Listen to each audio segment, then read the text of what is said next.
Welcome back to Hormone and Heels. Hi, Shabrina. Hi, Sandra. Today we have a really interesting episode. Yes, today we are diving into a topic that so many of us struggle with, how we see ourselves.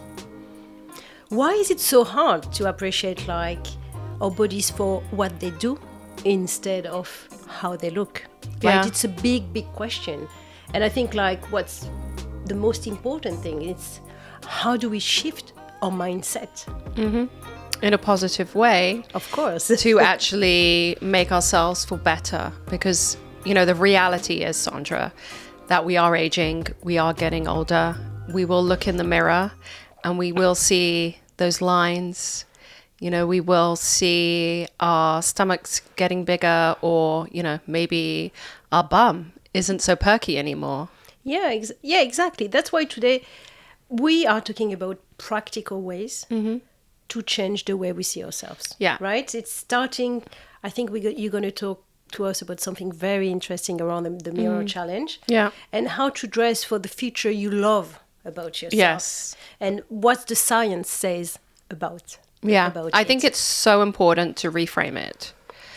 Because as, we're little girls, we are always, when I was a kid, I grew up in a very strong community, and people would comment on my looks or my weight.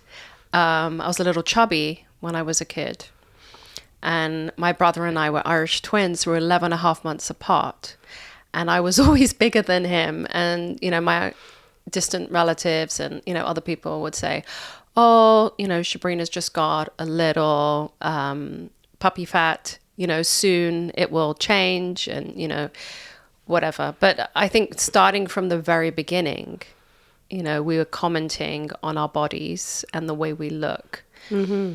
And then, we go through so many changes through pregnancy, putting on weight, which is natural and expected, and then losing that weight, right? Yeah, your body has the memory of what it went through, right? Right. And then we get to midlife, where our bodies and our faces do start to change.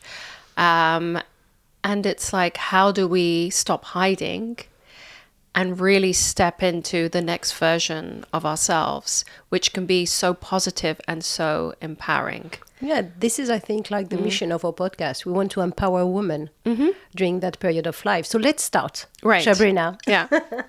So why is it so hard, you think, to appreciate our bodies?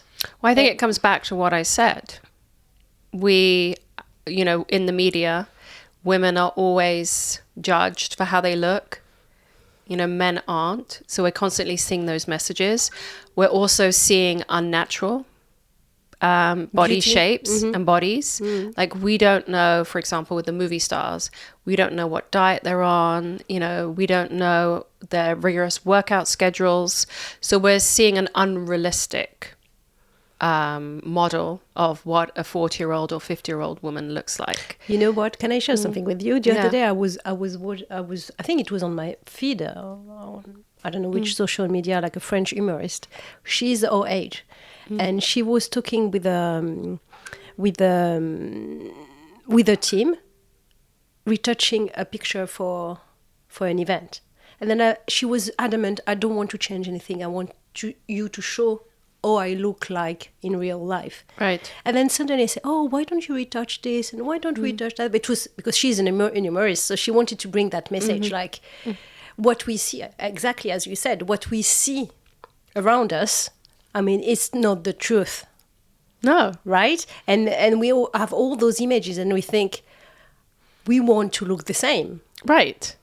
And then you'll also find in films that women, I bet you didn't know this, Mrs. Robinson, in the movie, she was 35 years old when she played that role. Mm-hmm. Yes. That's, when we were younger, a 40-year-old seemed so much older, right? But in the movies, not even women are playing their own age. And so that also adds to the confusion and, what we're seeing. Yes. So how do you think, Shabrina, we could start seeing ourselves with more kindness, Yeah. and appreciate what we have today now. Yeah, I think it really is just, like I work with a lot of women at this life stage, and I will go into their wardrobes and I'll see a lot of clothes which have been from their 20s and 30s. And so then we have the constant reminder of the person who we once were. Yeah, I kind of get that, because I think I was very resistant to buy different clothes to fit my new body, and I was putting on those clothes that were a bit tight for me and were not fitting me properly. Yes. Until the day I decided to go and buy clothes that fit me now. And fit your personality, because you've evolved as a person. And I'm looking in front, looking at you, and I think, wow, that outfit really says cool mom, chic. It doesn't say anything about, oh, I'm 50, I need to dress a certain way. I look at you and I see confidence. And I think that's the most important thing, is dressing for the person we are now and accepting where we are. So I get my clients to fill out a survey, and this is a really hard question. And I ask them to tell me one thing they love about their body. Interesting. And what type of answers do you have in general? I get some answers. Sometimes people say none. Yeah. And I'm like, oh my God. That's the most challenging part, I suppose. Right. Because people, don't think of themselves in that way. Sometimes I'll get, body parts like my wrists, which is fine. We'll work with them. And then I get some really beautiful answers like, I love my breasts, I love my hair, my eyes, or my waist. And, I take that information, and when I go into their wardrobes or when I'm cleaning out their wardrobes, I really use that as a tool to help them show up and show off the best bits. So how could we help our listeners that are in that bracket? I don't love anything about myself, or I can't find a part that I love. Yes. Well, how could we reframe their mindset to open their eyes and to see the beauty? Yes. So I think it's easier when you're working with someone and, they can help you see that. So for the people that say none, when we're standing together and we're trying on pieces or outfits, I'll help them see. And I say, look at that. Look at that. You have such a beautiful waist. Your hips are beautiful. We can't hide them. But, obviously when you're on your own, this can be a hard thing to do. So what I'm going to suggest, and it may be a little scary for some, but I think it's such a worthwhile exercise, is to stand in the mirror. If you feel empowered enough, stand in the mirror in your underwear. Mm-hmm. Okay. If not, put on some tight workout clothes. Okay, like a gym outfit, like a yoga pants. Exactly, your yoga pants and, your top, whatever you'd wear. Don't hide. Please don't wear like a baggy t-shirt, because then you can't see any part of your body. But really take a look at your body and think, what do I love about my body? Mm-hmm. And once you find that part, you need to tell yourself, you need to give yourself the affirmations that, you see that in the mirror. Shabrina, you talk about something that I love, positive affirmation. I use them in my practice.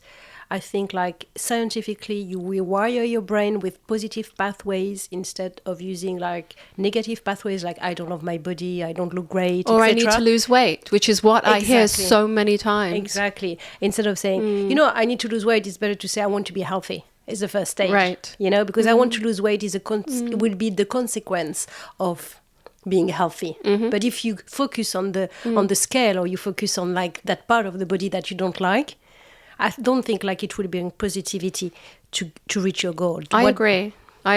So Sandra, let's start with you. Okay. Oh my goodness. Yes, I know we don't have a mirror here, but what do you love about your body? I love my face. I love my hair, my eyes, top, my shoulders, my breast. I don't like my legs.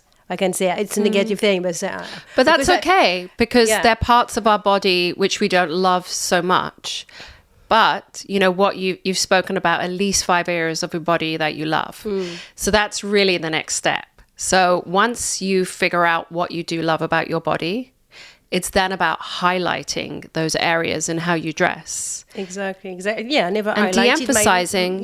my legs, because I know Right. that they are not the part of the body that I should, put on the forefront. But you may. That's fine. But you may. They're women who may be a little hippie and they embrace their hips, like Kim Kardashian, for example. But obviously there are other women, where their hips aren't their favorite part of their body. But I think it's such an important exercise to do, because once you learn this, you can then dress in a way that highlights those areas. And you're dressing intentionally. Yeah, it's very interesting what you are saying, because the other day I was with a friend of mine, a very a friend from my childhood, and then we were about to go out and we were together, and she couldn't find anything To wear. She was having a wardrobe war. Exactly. Yeah. I said, come on, it's time to get out here, from here. And then I was helping her. She said, oh, look, I bought that shirt, but I couldn't find my size. I took one size smaller. I mean, I'm sure it's not my size. I said, try it on. Why don't you try it on? And then she tried it on, and she looked perfectly Oh, wow. She looked amazing. amazing in it. It was just a perception, because she wears as you said, She's hiding her body. exactly with flawless shirts and baggy pants, and then I said, why don't you throw a jacket on top of that shirt? You're doing my job now. Oh, sorry, darling. You I should have styled called her. you. I should have called you. I mean, I'm well trained with you. Come on, we are together so often. So then, you know what? She looked like she had 10 kilos less. It's so crazy, Sandra, that, they are women who do wear, a size too small, but obviously it is uncomfortable. But generally when I'm in people's wardrobes, I'm not seeing that. I'm actually seeing the opposite, which is how you explained your childhood friend. They're wearing clothes which are too big. They're hiding. And when you wear clothes which are too big, you end up adding weight to you versus, being the size that you actually are. And that's so funny that she thought she had bought a size too small, yet it was actually her true size. Exactly. Yeah. Exactly. Yeah. It's true. And then I know that many times you talk to me about the science behind feeling good in what you wear. Yes. Would you like to share that with our listeners? Because I never heard about that before. Yeah. So it was an experiment which was done quite a few years ago. And they came up with this concept called enclothed cognition. Okay. What does it mean? So what they did is they took a group of people and they randomized the sample, and some people were given a white lab coat and they were told they were doctors, and some people were just wearing their plain clothes. Okay. And they were asked a series of questions. And the people who were wearing the lab coat, which, they thought they were doctors, actually fared better in the cognitive tests. They scored higher. And so what the science says is, what you wear really impacts your confidence and the way you feel. So when definitely, I think I agree with that. I mean, the day you didn't need the science experiment to tell you, because you feel it, right? Yeah, you feel it. The day you don't feel like dressing up, like you just wear some casual clothes. You don't feel as empowered like when you dress up. You put the makeup on and your hair are done, and you don't have the same energy, I think. Exactly. And for example, even when I work from home, my policy with myself.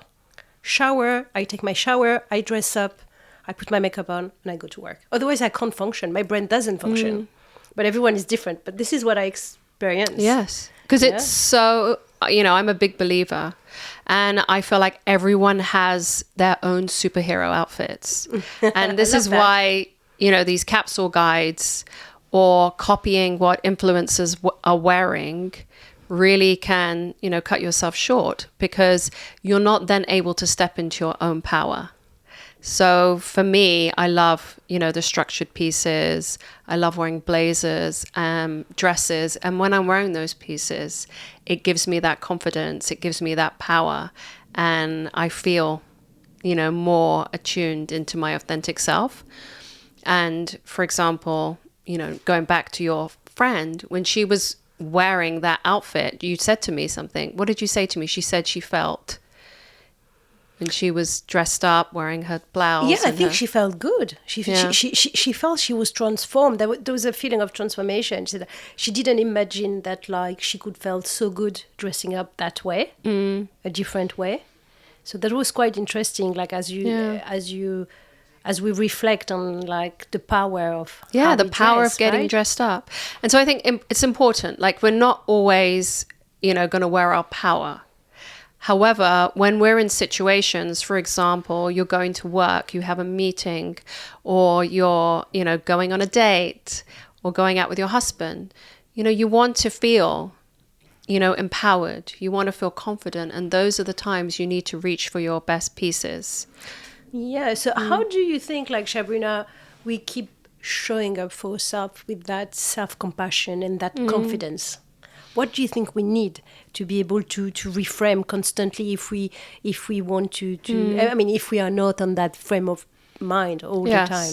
Well, I think the most important thing, is coming back to telling yourself that you are beautiful, and there are parts of your body that you love, instead of looking in the mirror and saying, I'm ugly or I need to lose weight. So I think those are two really important things.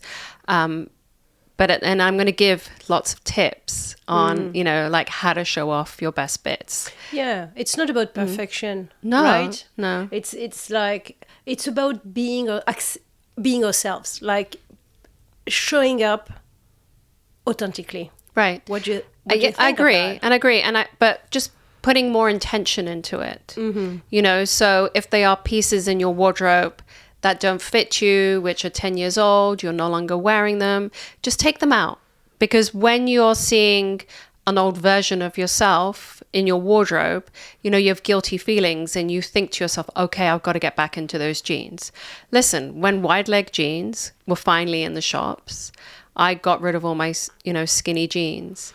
And to be honest, I couldn't even fit into some of them, but it was like a great way to cleanse and move on for it. And some of them I gave to my daughter, and some of them I donated to charity, and someone else can wear them because I do not need to see them in my wardrobe and be reminded. Yeah, even from a feng shui perspective, if you keep things that like you don't need anymore and like your wardrobe is crowded out, then like you don't have the energy doesn't circulate properly. No, and quite honestly, you don't need that many pieces.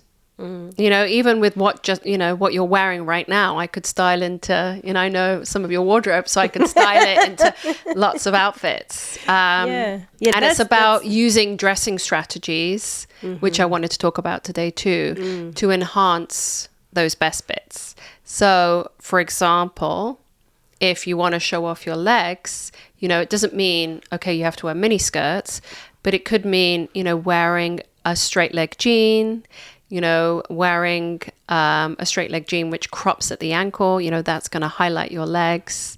Wearing a skirt with different color tights, that's also a way to highlight. Yeah. Something like color is a great way to highlight different parts of your body. Now, you mentioned you don't love your legs so much. So I'm going to say, okay, so right now you've got black jeans on. That's a great way to wear color on the top. You've got this beautiful animal print sweater you've got on the top. So it's bringing attention to the top half of your body. And then the bottom half, which you don't want to accentuate so much, you've got a darker jean on. So intuitively, I followed your advice, right? Yes. I think we all, deep inside us, we know what looks good, right? So I think it's about, looking in the mirror when you're getting dressed and thinking about where do you want to draw the eye. So for example, drawing the eye to your face, a great way is necklaces, earrings, lipstick, I've got this puff shoulder on, this is going to always draw the eye up. So, think about that when you're getting dressed. That's so interesting. Yeah. I could give so many tips, but we would be here for ages. But, there's lots of ways you can use these strategies to, enhance the parts of your body that you love.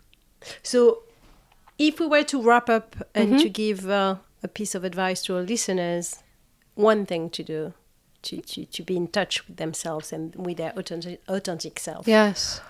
What would you suggest? I would say live in the present, love your body where you are today, and invest in you now. Yeah, I think like it's, if I may add something, I would say Yeah, like please. speak to yourself with kindness. Yes. Love yourself. Yeah. Love yourself, because like our body like so far did a lot of amazing things. Yes. And we shouldn't take it for granted, because No. it's not. Every day is a miracle. Giving birth is a miracle. Having a period every month is a miracle. Not having them anymore is a sign of wisdom. So we should embrace all that. And I think like Compliment yourself. yes, exactly. Yes. And we would love you to share this episode with as many women as you think might benefit from it. Yes. And we hope our listeners really took something from today. And if you have any questions and you are struggling, to figure out what you love about your body or how to dress the bits that you love, we always welcome questions. So we have our contact details on the podcast. Thank you very much, Shabrina, for all those like wise tips and insightful new things that I learned today. You're welcome, Sandra. And speak soon. Yes, thank you. Take care. Bye. Thanks for tuning in to Hormones and Heels. We hope today's conversation gave you insights, confidence, and practical ways to support your health, well-being, and style through menopause. If you enjoyed this episode, don't forget to subscribe, leave a review, and share it with someone who needs it. And if you are looking for more personalized support, we both offer a free 20-minute discovery call. Head to our website for details. You can also connect with us on Instagram at menopause_reclaim your power for daily tips, inspiration, and a supportive community.